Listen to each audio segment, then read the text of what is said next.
आज हम बात करेंगे IG2 रिस्क असेसमेंट पर। तो सबसे पहले ये भी उतना ही इम्पोर्टेंट है जितना कि निबोश IG1 है, क्योंकि अगर इसमें भी आपका रेफर आया तो आपका जो टोटल आपका जो सर्टिफिकेट है वो आपको नहीं मिलता जब तक आप ये दोनों क्लियर नहीं कर लेते। तो वीडियो स्टार्ट करते हैं। तो सबसे पहले आते हैं, ये IG2 रिस्क असेसमेंट का फॉर्मेट है। इसका जो लिंक है वो मैं डिस्क्रिप्शन में दे दूंगा कि आप निबोश की वेबसाइट से इसको डाउनलोड कर सकते हैं, क्योंकि कुछ स्टूडेंट्स अभी भी जो ओल्ड फॉर्मेट है जिसका ऑरेंज कलर था वो यूज कर रहे हैं। तो आपको वो जो लिंक है वो मैं डिस्क्रिप्शन में दे दूंगा, ताकि आप जो है वहां से जब भी इसकी कोई अपडेटेड फॉर्मेट आता है ताकि आप उसको इजीली जो है डाउनलोड कर सकें। तो ये जो IG2 रिस्क असेसमेंट है ये गाइडेंस डॉक्यूमेंट है। आप देख सकते हैं कि पब्लिकेशन डेट है इसकी मई 2021। यही डॉक्यूमेंट है जो चल रहा है, जिसकी बेस पे जो रिस्क असेसमेंट है IG2 की वो बन रही है। तो इसका भी जो लिंक है वो भी मैं डिस्क्रिप्शन में दे दूंगा, जिसे आप यूज कर सकते हैं या जिसकी बेस पे ये जो IG2 रिस्क असेसमेंट है ये बनती है। और थर्ड चीज ये है सैंपल और एग्जाम्पल आप IG2 की कह सकते हैं कि जो कि निबोश ने अपनी वेबसाइट पे दी हुई है, और ये भी आप मतलब डाउनलोड कर सकते हैं। ये भी लेटेस्ट है जिसको आप एज अ रेफरेंस यूज कर सकते हैं कि IG2 रिस्क असेसमेंट कैसे बनानी है। तो ये 3 डॉक्यूमेंट हैं, 3 चीजें हैं जिनको लेके आप अपनी IG2 रिस्क असेसमेंट जो है वो स्टार्ट करेंगे। IG2 रिस्क असेसमेंट का फॉर्मेट है जिसको हम फिल करेंगे, भी आपके सामने मैं इसको फिल करूंगा। और ये पार्ट 1, पार्ट 2, पार्ट 3, पार्ट 4 मतलब 4 पार्ट्स पर ये रिस्क असेसमेंट होती है। तो पार्ट 1 जो है इसका सबसे इजी है, ये आपको दिखा देता हूँ कि देखें पार्ट 3 है and the 4th one is part 4। तो अभी हम बात करेंगे पार्ट 1 पे। तो सबसे पहले नेम ऑफ द ऑर्गेनाइजेशन, जो भी आपकी कंपनी का नाम है, जो भी आपकी फैक्ट्री है, प्लांट है जिसमें आप काम कर रहे हैं, जो भी उसका नेम है आपने वो इंक्लूड करना है। लेट्स से मैं यहाँ पे कहता हूँ YXZ कंपनी और XYZ कंपनी। मैंने यहाँ पे अपना जो भी मतलब मेरा नाम था ऑर्गेनाइजेशन का, कंपनी का, वो मैंने यहाँ पर लिख दिया। तो हमारी जो फर्स्ट थिंग है वो क्लियर है। साइट लोकेशन आपकी जो भी प्लांट की लोकेशन है, फैक्ट्री की लोकेशन है, या जो प्रोजेक्ट की लोकेशन है, या जहां पर आप अपनी रिस्क असेसमेंट कंडक्ट कर रहे हैं, आपने सिर्फ यहाँ पर वो लोकेशन लिखनी है। तो मैं यहाँ पे लिखता हूँ कोई मैं लेट्स से अल जुबैल लिख लेता हूँ KSA और Saudi Arabia. Okay, here you go, Al Jubail Saudi Arabia. तो मैंने ये सिटी लिखी, सिटी के बाद मैं डायरेक्ट जो है इसी कंट्री लिख देता हूँ। तो मतलब आपको कंप्लीट उस ऑर्गेनाइजेशन की जो भी एड्रेस है, इवन के स्ट्रीट है, पोस्ट कोड है, वो देने की जरूरत नहीं है। ओके गाइस, तो जस्ट आपको सिटी मेंशन करना है और आपको उसका कंट्री मेंशन करना है। लाइक यू नो इन्होंने साइट लोकेशन की एग्जांपल भी दिया गाइडेंस में कि you don't need to give the full address, just the general location, example new Delhi India. Okay, so मैंने जो अपनी इस रिस्क असेसमेंट में जस्ट सिटी का नेम मेंशन किया, Al Jubail and then Saudi Arabia. Number of workers, जितने भी आपकी फैक्ट्री में, प्लांट में या जहाँ पे आप काम कर रहे हैं, जितने वर्कर वहाँ पे एम्प्लॉयड हैं या उस प्रोजेक्ट पे हैं, आपने वो लिख लेना है। लेट्स से मैं लिखता हूँ 450। Now coming to the next part, general description of the organisation. अब ये मेन हमारा एक आती है चीज जहाँ पे स्टूडेंट्स जो है वो क्लियर नहीं कर पाते। मैंने कुछ ऐसे फीडबैक देखे हैं जिसमें स्टूडेंट्स जो है इस पार्ट में उनका नॉट मेट आता है, जिसकी वजह से मतलब उनकी रिपोर्ट जो है वो रेफर होती है। तो general description of the organisation में क्या लिखते हैं, पहले मैं आपको जो इसका गाइडेंस डॉक्यूमेंट है वो दिखाता हूँ। डॉक्यूमेंट है कि जनरल डिस्क्रिप्शन में आपने क्या लिखना है, which should include information on products manufactured and or services provided। तो मैंने जस्ट एक अज्यूम किया है कि ये एक ऑर्गेनाइजेशन है XYZ कंपनी, जो कि एस्टैब्लिश्ड हुई 1975 में। सर्विसेज वो क्या दे रही है, जनरल कॉन्ट्रैक्टिंग है, कंस्ट्रक्शन मैनेजमेंट है and design and build services.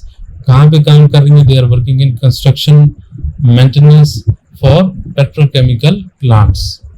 Okay, so ये हमारा ये इस टाइप के पेट्रोकेमिकल प्लांट्स में वो काम कर रही हैं। और फर्दर हम बता देंगे कि इनके प्रोजेक्ट्स चल रहे हैं वो बड़े ही रेपुटेबल जो ऑर्गेनाइजेशंस हैं उनके साथ चल रहे हैं, जिसमें अरामको है, साबिक है, तस्नी है, सऊदी क्यान है, यूनाइटेड पेट्रोकेमिकल्स है। तो मतलब ये सारे पेट्रोकेमिकल प्लांट हैं, या जो पेट्रोकेमिकल प्लांट के साथ जो ऑर्गेनाइजेशन जो काम करती हैं, ये सब उनके नाम हैं। तो फर्दर हम बता सकते हैं कि they have received many appreciation certificates from these clients. तो ये हमने ये जो हमारा सेक्शन था गाइडेंस डॉक्यूमेंट में, ये वाला यहाँ तक, ये हमने ये सारा जो है यहाँ पर कवर कर लिया। The type of activities undertaken and shift patterns worked. Okay, so अभी हमने इस चीज को जो है कंप्लीट करना है। तो अभी हम जाते हैं अपने रिस्क असेसमेंट की तरफ। ये आप देख सकते हैं कि जो प्रोजेक्ट मैंने चूज किया है, लेट्स से मैंने यहाँ पे लिखा है कि I will conduct risk assessment on their Saudi Kayan extension project. So मैंने लिखा कि यहाँ पे कि रिस्क असेसमेंट जो है वो मैं कंडक्ट करूंगा सऊदी क्यान एक्सटेंशन प्रोजेक्ट पे, जहाँ पे हमारा work scope include structure, action, mechanical works, electrical and instrumentation works. तो ये मैंने लिख दिया। अभी आते हैं यहाँ पर पॉइंट की तरफ कि वहाँ पे टाइप ऑफ एक्टिविटीज अंडरटेकन, तो वहाँ पर कैसी एक्टिविटीज हो रही हैं। तो डेफिनेटली गाइस, जब ये कंस्ट्रक्शन प्रोजेक्ट है तो यहाँ पर लिफ्टिंग ऑपरेशन होंगे, हॉट वर्क्स चल रहे होंगे such as welding, cutting, grinding, इसका फोल्डिंग एक्टिविटीज चल रही होंगी, एक्सकवेशन एक्टिविटी चल रही होगी, मटेरियल हैंडलिंग एक्टिविटीज चल रही होंगी, एक्सेट्रा। सो ये सब टाइप ऑफ एक्टिविटीज हैं जो कि यहाँ पर हो सकती हैं। अभी अब यहाँ पे देखें, हमारी एक चीज बच जाती है, शिफ्ट पैटर्न्स वर्क।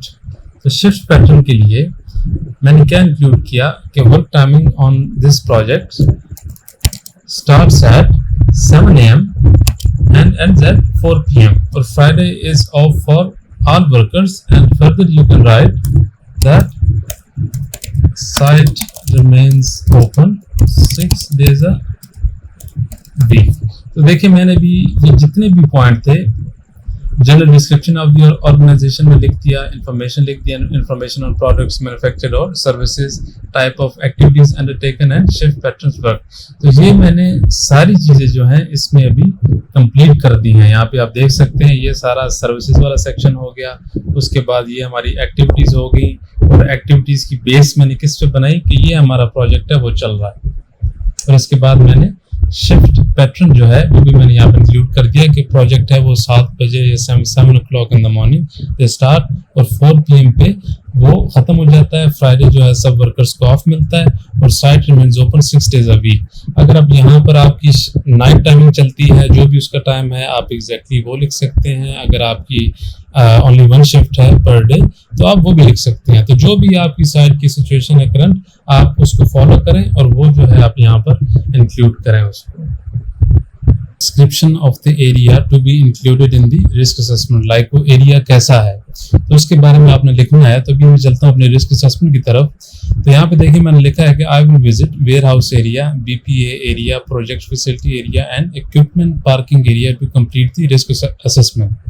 तो जब भी आप किसी भी प्रोजेक्ट पे काम करते हैं तो वहाँ पर डेफिनेटली कुछ एरियाज होते हैं, किसी जगह पे कंस्ट्रक्शन हो रही होती है, या उस फैसिलिटी का या उस जगह का कोई ना कोई उनको नेम दिया होता है। तो आपने वो जो नेम्स हैं वो आपने लिखने हैं। तो यहाँ पे आप देख सकते हैं कि ये जो प्रोजेक्ट चल रहा है, ये एक्सटेंशन का प्रोजेक्ट, तो मैंने जब रिस्क असेसमेंट कंप्लीट करनी है तो मैं वेयर हाउस एरिया को विजिट करूंगा, वहाँ पर BPA एरिया है उसको विजिट करूंगा, प्रोजेक्ट फैसिलिटी एरिया जहाँ पे सारे ऑफिसेज हैं, लेट्स से मेस हॉल है, एडमिन ऑफिस है, प्लानिंग वाले बैठते हैं, तो वो सारा जो है प्रोजेक्ट फैसिलिटी एरिया है वो विजिट करूंगा। और इक्विपमेंट पार्किंग एरिया जहाँ पे जहाँ जितनी भी हमारी मशीनरी और इक्विपमेंट है वो सारा वहाँ पे रखते हैं। वो व्हीकल्स हो सकते हैं, क्रेन्स हो सकती हैं, जनरेटर हो सकते हैं, एनीथिंग। तो वो हमारा सारा काम होता है इक्विपमेंट पार्किंग एरिया में। तो मैंने वो जो एरियाज हैं सारे वो मैं सब विजिट करूंगा और अपनी रिस्क असेसमेंट कंप्लीट करूंगा। तो जस्ट आपने यहाँ पर ये लिखना होता है, इसके अलावा आपने कोई भी मजीद इंफॉर्मेशन एक्टिविटी से रिलेटेड, प्रोजेक्ट से रिलेटेड कुछ भी नहीं लिखना, क्योंकि आप यहाँ पर ये सैंपल भी दे सकते हैं। The risk assessment will cover the garage and spray booth activities. ठीक है, spray booth, this is the area, okay, garage, this is the area, office area, okay, this is the area. So हमने just यहाँ पर जो areas हैं वो include करने हैं, दैट्स इट। उसके अलावा आपको यहाँ पर कोई इंफॉर्मेशन जो है वो नहीं देनी। तो अपने प्रोजेक्ट की जो भी लोकेशंस हैं जहाँ पर आप विजिट कर रहे हैं इस रिस्क असेसमेंट को कंप्लीट करने के लिए, वो जस्ट आप इंक्लूड करें और आपका ये सेक्शन जो है ये कंप्लीट है as per the guidance. 6 point है वो ये है कि any other information who has the day-to-day responsibility for health and safety in your organization, if you feel there is nothing relevant here, you don't need to include this in the description. तो आसान अल्फाज में relevant information यहाँ पे हमारी क्या बन सकती है, हम ये लिख सकते हैं कि HSE manager is appointed, let's say, okay, who is responsible for managing health and safety, okay, and he is reported to project manager, that's it. So ये हमारा सेक्शन जो है यहाँ पर कंप्लीट हो जाता है। हमने लिख दिया कि रेलिवेंट इंफॉर्मेशन यहाँ पे हमारी क्या बनती है कि who has a day-to-day responsibility for health and safety in your organization। तो हमारा यहाँ पे कौन मैनेज कर रहा है हमारे प्रोजेक्ट में, HSE मैनेजर है। कोई अगर मैन्युफैक्चरिंग फैसिलिटी है वहाँ पे भी HSE मैनेजर हो सकता है, या वहाँ पर HSE एडवाइजर हो सकता है, HSE इंजीनियर हो सकता है। तो मतलब डिफरेंट नेम्स हैं, हर ऑर्गेनाइजेशन का अपना एक स्ट्रक्चर है। तो जो भी आपका वहाँ पे रिस्पॉन्सिबल पर्सन है आपने जस्ट उसका नाम देना है, और फर्दर अगर आप इंफॉर्मेशन देना चाहते हैं कि वो किसको रिपोर्टेड है, ओवरऑल इंचार्ज है, CEO को रिपोर्टेड है, MD को रिपोर्टेड है, तो मतलब उससे रिलेटेड कुछ भी इंफॉर्मेशन जो आप देना चाहें तो आप यहाँ पर इंक्लूड कर सकते हैं।